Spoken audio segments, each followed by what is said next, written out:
Orthopaedics hip and knee replacements based on real life actually retrieved specimens from living patients. This is a collection put together by me.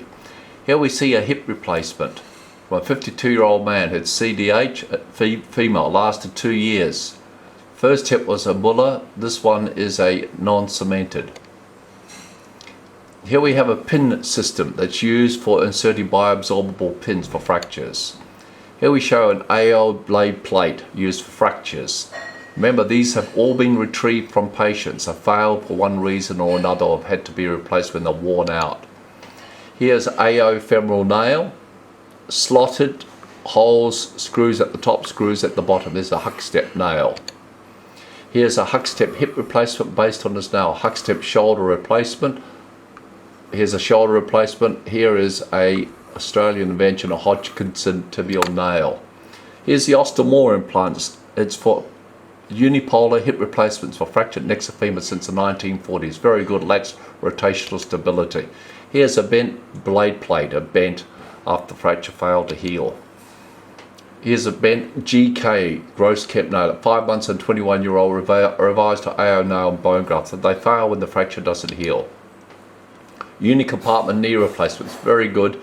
These are from the 60s and 70s, are worn. Look at the amount of wear.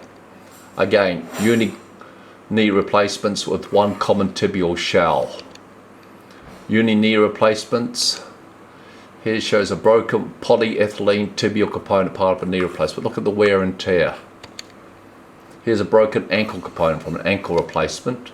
And again, showing the wear. Here is a broken Muller stem, Muller total hip replacement. Sometimes the stems used to break from metal fatigue. You don't see that very often now.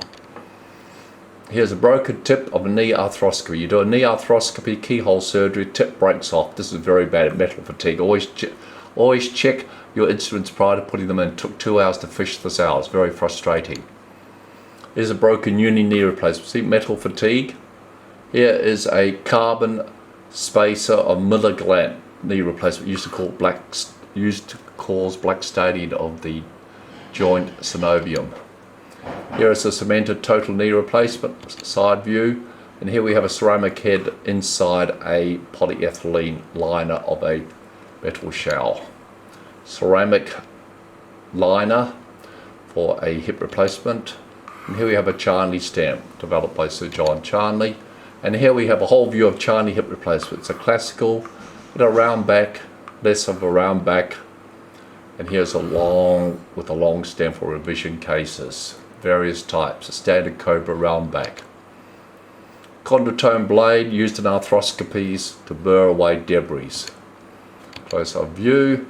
Here's a plate, compression hip screw plate, the cleverest and most useful device in orthopedics for treating fractured necks of femur.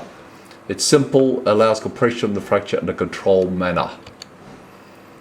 Total hip replacement, hydroxyapatite. This is called the HG total hip replacement Harris Gallant. This one was revived to an SROM, 67-year-old in 1995. Here we have the acetabular line. It has to be split up like this to remove it when it's worn. Here's a acetabular component with a metal liner. Here is a total knee replacement, the towel knee. It was revised to an insult burst in a 74-year-old. Here's a electrical stimulator implantable developed by an Australian surgeon Dwyer to stimulate or encourage bone healing. And here's the evolution of total hip replacements. The initial Jude implant plastic.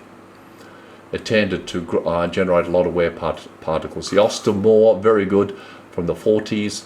The Charnley total hip replacement, slim, small head, cemented in place, and then the non-cemented varieties came in the 80s.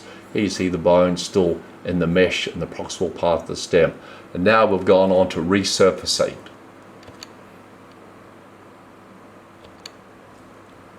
Here's a revision hip system for MIS total hip replacement. It holds the shaft as you remove the old femoral component because the femur is thin and shattered. It holds it in one place.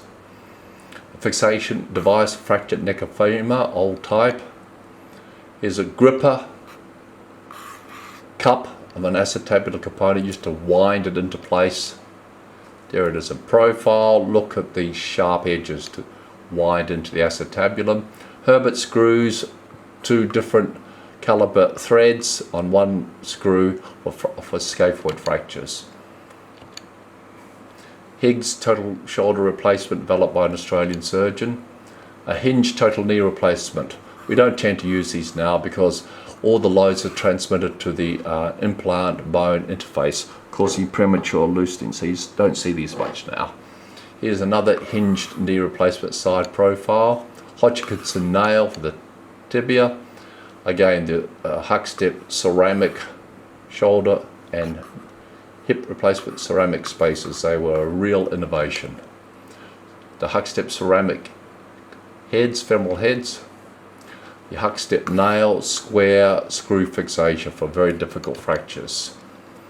Humeral locking nail, it has 2 angles to be able to place it ideally. And here we see some tendon passes for doing reconstructive surgery for the flexor tendons of the hand. Fixation around a K nail. This K nail, after being in 5 years in patient, had to be removed. Charnley cut with the cement mantle over it. A K nail, Kuncha nail, developed by the great surgeon Kuncha from University of Kiel. A link curved femoral component, non-cemented, very good. A long compression screw hip plate. The fracture will be winding all the way down here, so you have to have a large femoral component. Long stem, Charnley stem. Mal tracking on the metallic component here. Look, it's worn through the plastic through to the metal back. There's the Milligalant one. Again, a profile showing the wear and tear, the mal tracking. The Marmor uni knee replacement. And here we see the McKee-Farrer total hip replacement, cemented large head, metal on metal. This is in the 60s, revised after 18 years. It was co-developed at the same time as a Charnley, and now we've gone back to metal on metal. A metal cup, a Milligalant 1 total knee replacement, black spacer, generated a lot of carbon staining.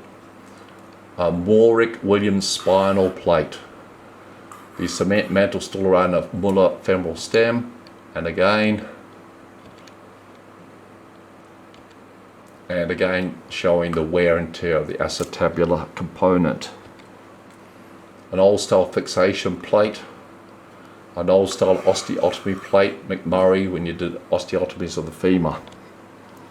A PCA cup showing the bone, still bony ingrowth into the meshed surface. And again, PCA cup, again showing the bony mesh ingrowth into a PCA stem. Again, PCA total knee replacement loose after 10 years revised. Here's a pin in situ for slipped upper femoral epiphysis after 21 years. Here it is at time of replacement or time of total hip replacement. Look at the bony ingrowth. This is part 1. Look out for part 2 in this series, please.